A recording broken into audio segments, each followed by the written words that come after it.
Saatnya menggaruk liang telinga yang gatal. Sobat Kepo pasti sering dong melakukan perilaku ini.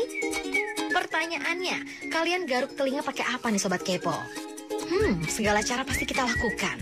Mulai dari menggaruknya dengan jari tangan, hingga menggunakan korek kuping atau cotton bud. Sebenarnya apa sih yang menyebabkan rasa gatal pada liang telinga kita?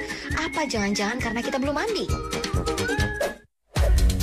Jadi gini Sobat Kepo, rasa gatal pada kuping terjadi karena telinga kita memproduksi serumen atau kotoran telinga. Kotoran ini menumpuk dan membuat alat indera pendengaran kita ini terasa sangat gatal. Tak ayal kita pasti ingin segera membersihkannya dengan cotton bud sekaligus menghempaskan sang kotoran. Disinilah kenikmatannya Sobat Kepo. Saat kita mengorek telinga ada sensasi geli dan menggelitik.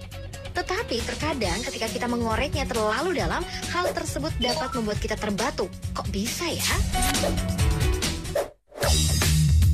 Jadi gini Sobat Kepo, batuk ini terjadi karena penggunaan cotton bud yang masuk terlalu dalam di liang telinga kita.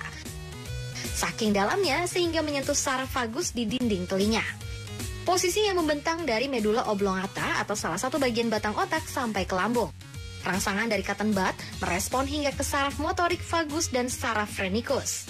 Kemudian menuju tulang belakang lalu ke otot pernafasan yang bernama ekspirasi. Dari ekspirasi inilah reaksi batuk kita terjadi. Tapi hati-hati ya Sobat Kepo, refleks batuk merupakan respon awal atau tanda reaksi berbahaya dari dalam tubuh. Karena bila menjadi kebiasaan yang tidak terkontrol, akan menyebabkan iritasi pada telinga hingga gangguan pendengaran alias budek.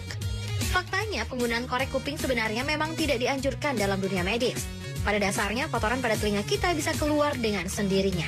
Yakni saat kita sedang berbicara atau pada saat Sobat Kepo sedang mengunyah makanan.